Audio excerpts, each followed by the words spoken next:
So hello students and welcome again. So in the next topic we are going to discuss about the plant cell wall. So in the last chapter we discussed about the difference between the prokaryotic and the eukaryotic cells. So what are they actually? So in this chapter we will discuss about the plant cell wall. The plant cells, basically the plant cell membrane is almost we can say always protected by a thick rigid cell wall made up of cellulose, hemicellulose and the lignin wall. So it provides additional structures and rigid to the plasma membrane of the plant cell. So we can say which is absent in the prokaryotic cells. So the cellulose is laid down by the enzymes to form a primary cell wall. Some plants also have secondary cell wall which contains a lignin one.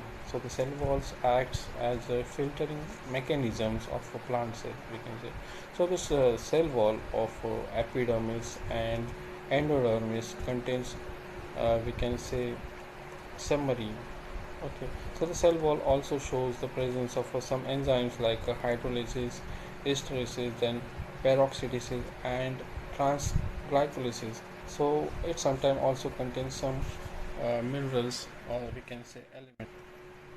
So, so the plant cells wall is composed of a three we can say layers. So three major layers we can say middle lamella, primary cell wall and the secondary cell wall. So the primary cell wall is the first formed cell wall situated closest to the insides of the cell. So the primary cell wall is generally thin, flexible and extensively layered formed while the cell is growing. Okay, so this primary means it is the growing cell wall one. Okay, in the picture you can see the three layers of this. So the first one, that is the middle lamella. It is a pectin layer. It cements the cell walls of two adjoining cells together. So it is the first layer formed during the cell divisions. Okay, so the primary cell wall of land plant is composed of the polysaccharides like glucose, hemicellulose, and the pectin. So again, often other polymers shows such as we can say lignin or subrin or cutin are anchored or embedded we can say in it. Okay, so this primary cell wall is formed after the middle lamella. Sorry. So the primary cell wall along with the polysaccharide also contains lesser amount of structural glycoproteins, phenolic esters and some enzymes too. So the primary cell wall along with the cellulose also shows the presence of many substances like hemicellulose substances. Uh, so the primary cell walls again we can shows the presence of different types of pectins too in this, and then the cellulose microfibrils are linked by hemicellulose fibers to form cellulose hemicellulose networks which is embedded in the pectic matrix. So the outer part of the primary cell wall is made up of a wax and cutin which is known as a cuticle. Okay, so the primary cell wall basically consists of a cellulose fibers of a great tensile strength embedded in the water saturated matrix of polysaccharides.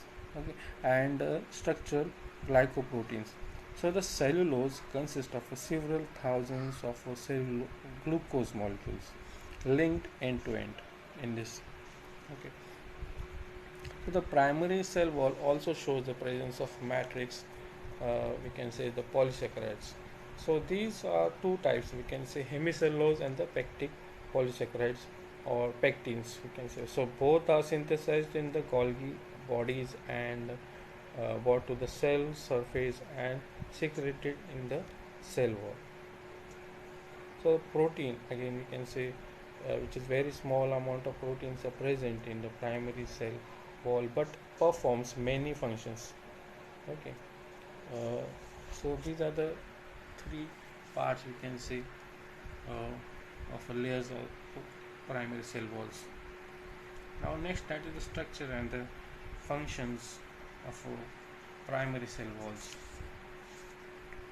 Now when we say primary cell wall is always found in dividing and growing cells, to structure of a primary cell wall allow the cell wall expansion during the growth. Okay. Now the primary cell wall is thinner and less rigid and helps to perform expansion of growing and dividing cells.